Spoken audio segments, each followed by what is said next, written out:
এই সরকারের কথা যে বিগত 4 বছর গেল আঙ্গরে একটা মানুষ খাবুর খাওয়া তো দূরের কথা, কোন জায়গায় একটা মুরগিও মরে নাই। এই জন্য এই বস্তুটা বিবেচনা করে আমরা যেদিন নাঙ্গলবাড়ির নেতা আসলাম ব্যক্তি আইয়া এই শান্তি সরকারের সাথে আমরা একত্রিত হয়েছি। 25-এ এবার যদি 90% দেয়, 25-এ 100% ভোট। কোনো বেখা বিক্রি নাই এতিয়া মানে নাंगलर সময় নাই दा नांगलनि सम गैला माने नांगल ना खुन्दायाबो गबाय फालाबो गबाय मिथिबाय ओमफ्राय नांगल फालबो गबाय खुन्दाबो गबाय नालाय दा गावसोरखौनो हनुमान सानखो ना माखो बे नांगल थुख्राखौ फाफ्लियाव गदा बादि लाना बेरायगासिनो आरोखि কোনো बेखा बिखिर নাই फालिया ঠিক আছে নাঙ্গলের ব্যানার আলো নাই আজির বড় ট্রাক্টরের ব্যানার লোকেল আমার ক্যান্ডিডেট ধনঞ্জয় বসুমতারি এক বস্তা তামুল বেচলা আহিলে পানমারিতে আহিলে আমি আমার ধনঞ্জয় স্যার লগ পাম ছোৱালী বিয়া হল কালবাৰ হওক কিমান বিভিন্ন অসুবিধা হলেও আমি আমার ধনঞ্জয় স্যারক আমার বাঙালি মা ভণ্টি সকল লৈ আহি সমাধান কৰিব পাৰিম, বিভিন্ন সমস্যা সমাধান কৰিব পাৰিম। কাৰণেই চিনি পাইছোঁ ধনঞ্জয় স্যাৰে আমাৰ মাল, আমাৰ ৰাইজৰ কাম কৰা দেৱতা হয়। 26 তাৰিখত মই গ্যাৰান্টি দিছোঁ ধনঞ্জয় স্যাৰ জিকিব আৰু আমি গাঁৱে ভূঞে যিমান কাম কৰিম শিকাই ল'ম। আজি আলাউৰি প্ৰাইমাৰীৰ পৰা প্ৰায় 80% আজি বিপিএফ দলৰ পৰা ইপিএফ দলত যোগদান কৰিলে আপোনাৰ নেতৃত্বত, কি ক'ব? মই এইটোৱে ক'ব বিচাৰিছোঁ, মানে কথা হ'ল আমাৰ যিটো বিপিএফৰ আমাৰ মানস চেব্ৰঙৰ কথা মই কৈ আছোঁ। মাননীয় যি নেকি জাংগিলা হাজোৱাৰী নাম বুলি এজন মানুহ কাউৰীৰ দৰে আহিছিল। আমি ইমান দিন বিপিএফৰ হৈ আমাৰ এই মা ভণ্টি বন্ধু বান্ধৱ বা মহিলাক লৈ আমি গাঁৱত নাঙলৰে কাম কৰি আহিছিলোঁ। আজি 5 দিন হ'ল কিয় আহিলোঁ, আমি কিয় আহিব লগা হ'ল আমাৰ এই ট্ৰেক্টৰত, আমাৰ ইউপিপিএল দলত। ইয়াৰ কাৰণটো হ'ল এই যি নেকি আমাৰ জাংগিলা হাজোৱাৰী এই মানুহজন মিছলীয়া, এই মানুহজন ইমান দিন চিনিব নোৱাৰিছিলোঁ। এই মানুহজন মানসত আহিছিল কোকৰাঝাৰৰ পৰা, ইয়াৰ ঘৰ বাৰী ইয়াতে নাই। এই কোকৰাঝাৰৰ পৰা কাউৰীৰ দৰে আহি মানসৰ পৰা আধাৰ বিচৰিব আহিছিল। আধাৰ লৈ আৰু উৰি যায় কোকৰাঝাৰত বিল্ডিং বনাব। আমি ইমান দিন ভাবা নাছিলোঁ। আমি ইয়াৰ ভিতৰে গাঁৱে ভূঞে মিটিং কৰি গম পালোঁ এই মানুহজন এটা মিছলীয়া। মই ৰাইজক যিটো প্ৰতিশ্ৰুতি দিছিলোঁ, কেনেল লাগে, ৰাস্তা লাগে, কিবা অসুবিধা, ছোৱালী বিয়া, কিবা বিভিন্ন ধৰণৰ ৰাইজৰ অসুবিধা মোক চিনি পায়। আমাৰ যিকেইটা ৰাইজ আছে মোক চিনি পায়, হাইচা বুলি ক'লে চবে চিনি পায়। আজি প্ৰাইমাৰী আমাৰ আলাউৰি ভিচিডিচি যিখিনি মই আগৰ পৰা আমাৰ লগৰ যিকেইটা আছে মেন ৱাৰ্কাৰকেইটা পুৰণা কৰ্মী হয়, আমাৰ ধনঞ্জয় ছাৰকো আমি জিতাই দিয়া মানুহ হয়। ৰাতি পলাই থাকি থাকি হ'ল আমি ধনঞ্জয় ছাৰক জিতাই দিয়া মানুহ হয়। আজি বিজেপিৰ পৰা কিছুমান আমাৰ বাংলা ভাষাই হাইলকা দেৱানী কয়, ভুৱা কিছুমান মানুহ আহি প্ৰাইমাৰী ষ্টাৰ্টিং কমিটিৰ দায়িত্ব লৈছে। দায়িত্ব লৈ আমাক চিনি পোৱা নাই, আমাৰ ৰেছপুল দিয়া নাই। প্লাছ আমাৰ জাংগিলা হাজোৱাৰী ফোন মাৰিলে ফোনটো ৰিচিভে নকৰে, পাছত আৰু মানে ৰিপ্লাইও নিদিয়ে।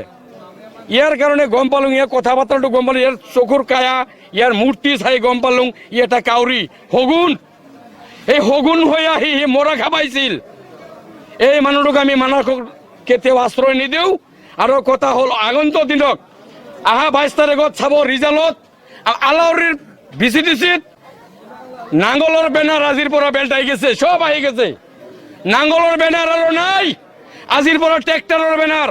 লোকেল আমার ক্যান্ডিডেট ধনঞ্জয় বসুমতারি এক বস্তা তামুল বেচলা আহিলে পানমারিতে আহিলে আমি আমার ধনঞ্জয় স্যার লগ পাম, ছোৱালী বিয়া হল কালবাৰ হওক কিমান বিভিন্ন অসুবিধা হলেও আমি আমার ধনঞ্জয় স্যারক আমার বাঙালি মা ভণ্টি সকল লৈ আহি সমাধান কৰিব পাৰিম, বিভিন্ন সমস্যা সমাধান কৰিব পাৰিম। কাৰণেই চিনি পাইছোঁ ধনঞ্জয় স্যাৰে আমাৰ মাল, আমাৰ ৰাইজৰ কাম কৰা দেৱতা হয়। ইয়াৰ কাৰণে আমি আজি বিভিন্ন 100-200 জন মানুহ লৈ আহি আমাৰ ধনঞ্জয় স্যাৰৰ লগত ট্ৰেক্টৰৰ ছবিত যোগ দিছোঁ আৰু চবে ট্ৰেক্টৰৰ ছবিত ভোট দি 26 তাৰিখত মই গ্যাৰান্টি দিছোঁ ধনঞ্জয় স্যাৰ জিকিব আৰু আমি গাঁৱে ভূঞে যিমান কাম কৰিম শিকাই ল'ম। এইখিনি মোৰ মন্তব্য। केम्पेननि थाखाय जिरायनानै थायाखै आङो बावखुंग्रियाव फ्राय गिदिंजोब्बाय, मोनसे प्राइमारि गैलियानो जायो। बेनि उनाव आङो पर्बजिरायावबो थांबाय आरो सालाकाथियावबो थांबाय।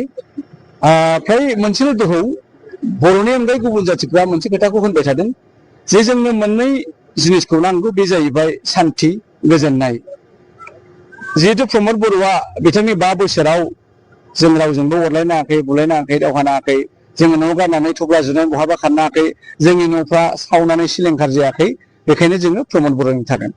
आरो नैथि खोथाया जाहैबाय बिथांमोना बेखौबो बुंदों जोंनो रावनिबो थाखा फैसा नाङा, जोंनो गोजोननायजों लोगोसे जोंनो जोंनि आथिं सिङाव थानाय हाखौ जोंनि नामाव जानांगौ।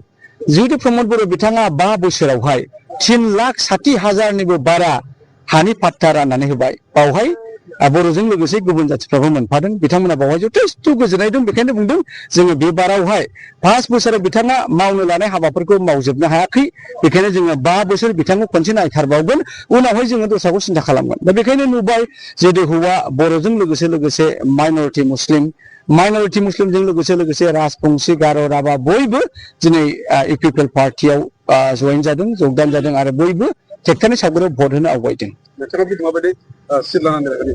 इउपिपिएलखौ देरहागोनखौ आं सिगाङावनो नुखादों।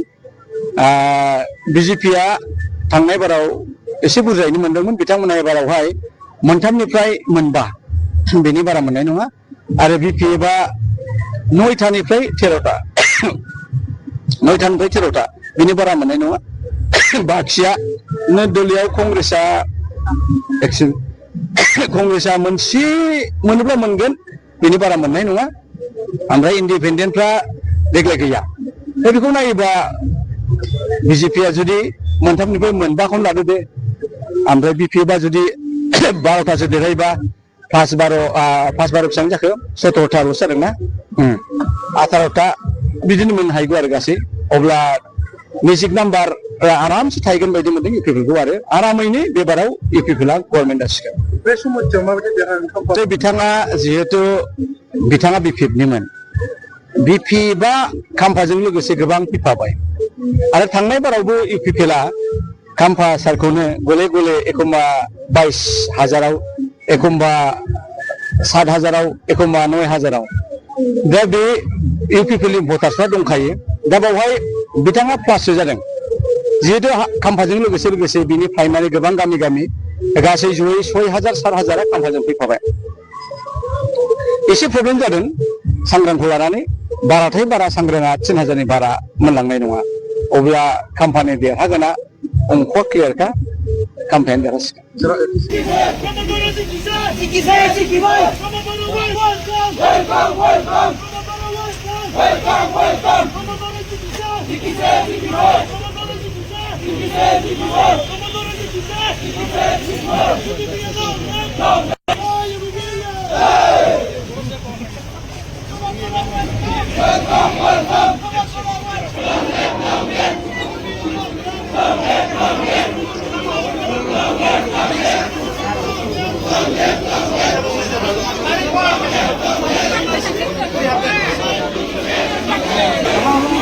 Revenue